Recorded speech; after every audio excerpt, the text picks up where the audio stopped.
Assalamualaikum warahmatullahi wabarakatuh. Alhamdulillah, salatu wassalamu ala rasulillah, la hawla wa la quwata illa billah. Subhanaka la ilma lana illa ma 'allamtana innaka antal alimul hakim.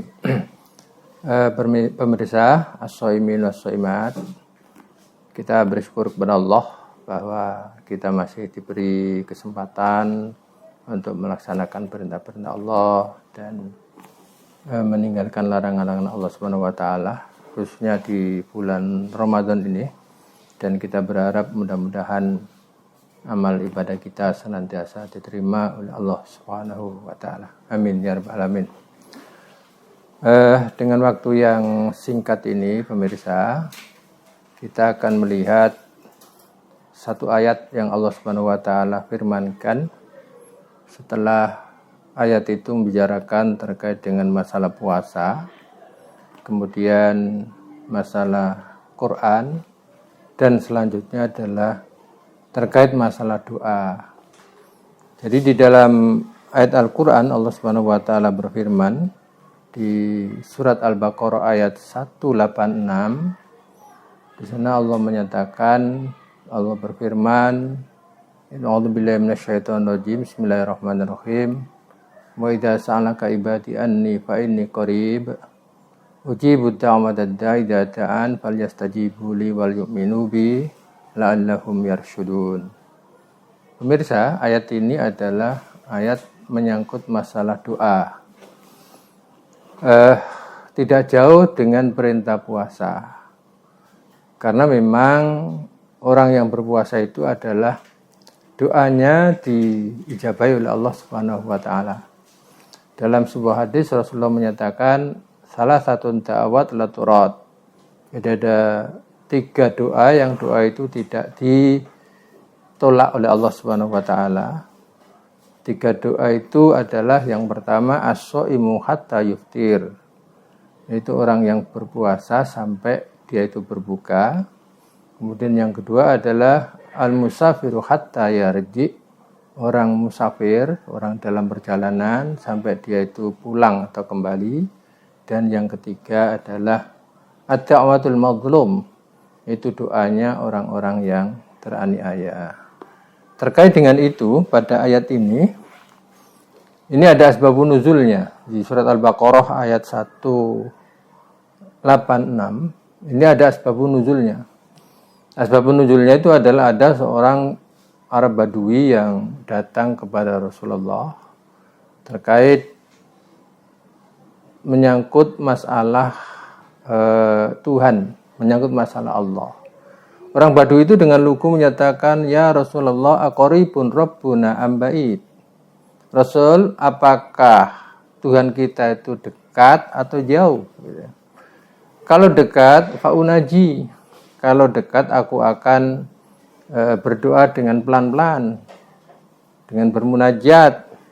Tapi kalau jauh, aku akan berteriak-teriak. Mendengar pertanyaan itu, kemudian Rasulullah diam.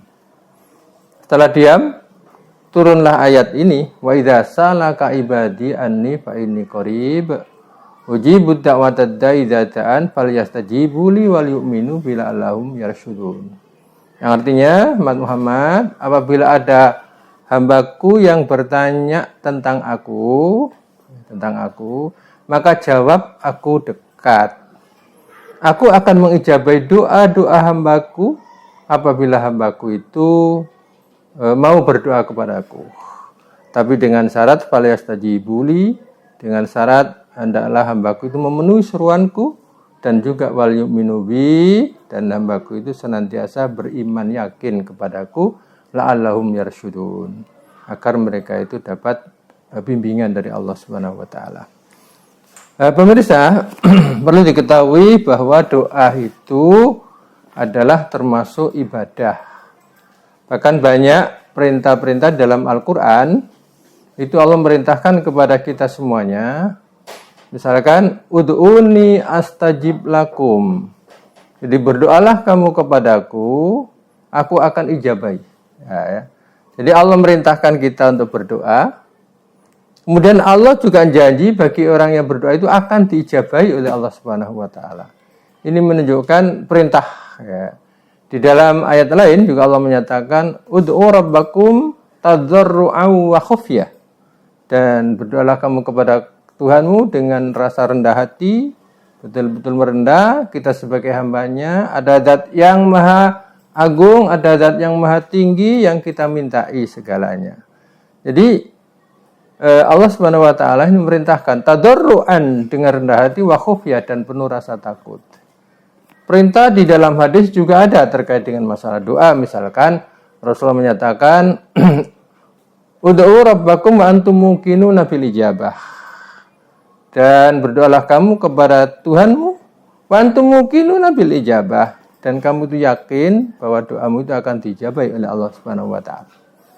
Pemirsa, kita tahu bahwa terijabai doa sebagaimana dinyatakan oleh Rasulullah SAW itu ada 3 macam.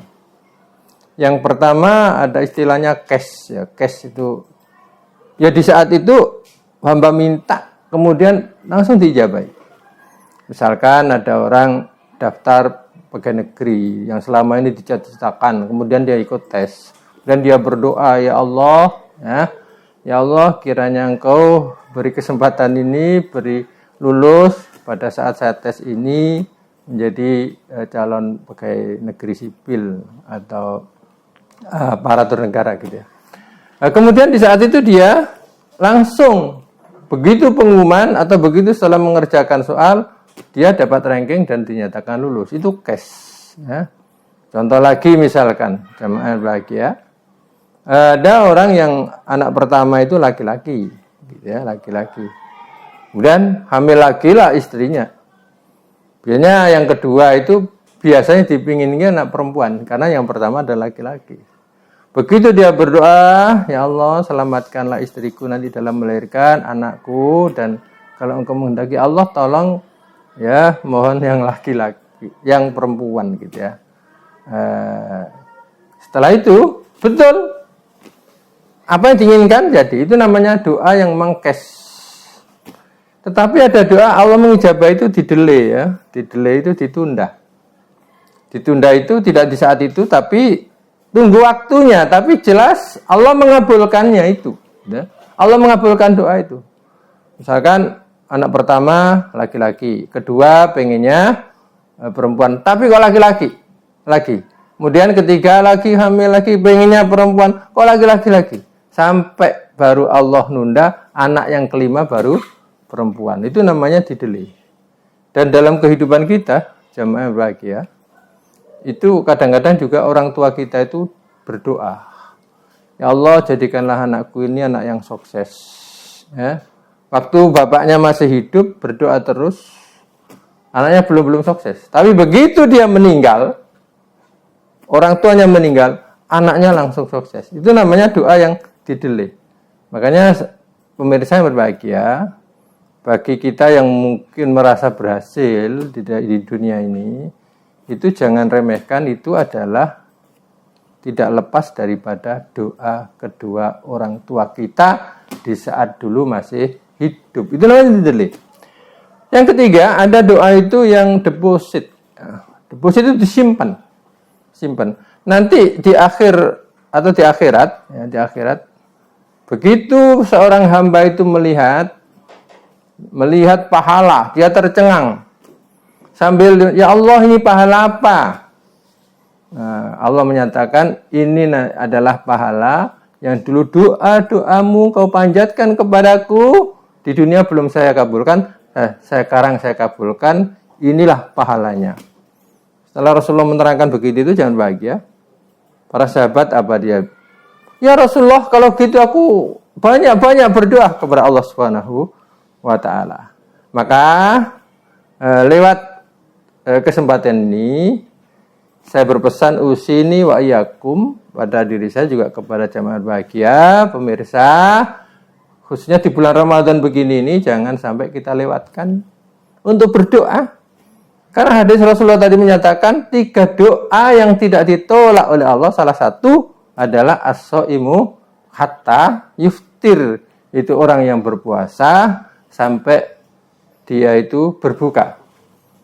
Sekalipun misalkan ya kondisi cuaca atau matahari sangat menyengat gitu ya, kadang kan gitu. Kita nggak boleh ngeluh. Tetap aja di saat itu kita berdoa, dimungkinkan dengan sengatan matahari itu akan semakin diijabahi doa kita oleh Allah Subhanahu wa taala. Nah, ayat ini gitu, ayat ini menunjukkan bahwa Allah akan mengijabahi doa hambanya, tapi dua syarat, yaitu kalau hambaku itu mau mengijabahi seruanku.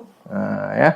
Jadi kalau Allah perintahkan puasa ya puasa, kalau Allah perintahkan sholat ya sholat, kalau Allah perintahkan zakat sudah mampu zakat, kalau Allah Subhanahu wa taala sudah memberikan kemampuan untuk berangkat haji, ya haji. Itu namanya kita memenuhi seruan Allah. Dan di samping itu juga kita jangan lupakan juga wal yu'minu bih. Kita itu harus yakin beriman kepada Allah Subhanahu wa taala. Nah, ini adalah syarat diantaranya diijabahi doa kita. Dan kita tidak boleh ya, kemudian habis doa kemudian kita ragu, apakah doa saya tadi diijabahi oleh Allah apa enggak ya? Enggak boleh kita begitu. Jadi kita harus yakin bahwa doa kita itu adalah doa yang diijabahi oleh Allah Subhanahu wa taala. Pemirsa, demikian nasihat singkat yang bisa saya sampaikan untuk kita semuanya. Mudah-mudahan bermanfaat bagi kita semuanya, dan kita terus khususnya di bulan Ramadan ini kita banyak-banyak berdoa kepada Allah, dan kita yakin bahwa doa kita itu adalah diterima oleh Allah Subhanahu wa taala dan diijabahi oleh Allah Subhanahu wa taala. Jangan sampai kita itu tidak berdoa. Kenapa kok kita itu berdoa? Pertama, karena perintah Allah. Ya, perintah Allah. Tadi banyak ayat dan hadis sudah sampaikan. Yang kedua, kita ini kan hamba yang dhaif. Perlu kepada zat yang kuat, kepada zat yang agung, kepada zat yang akbar, ya, yang maha besar. Jadi perlu kita adukan apa permasalahan kita. Ya. Yang ketiga, kenapa itu kita kok berdoa? Karena takdir Allah itu tidak bisa dirubah kecuali dengan doa. Sebagaimana Rasulullah menyatakan, la turaddul qadha illa bidu'a. Jadi ketentuan Allah itu tidak bisa dirubah kecuali dengan doa. Maka mari kita terus berdoa kepada Allah Subhanahu wa taala. Demikian, wabillahi taufiq wal hidayah. Assalamualaikum warahmatullahi wabarakatuh.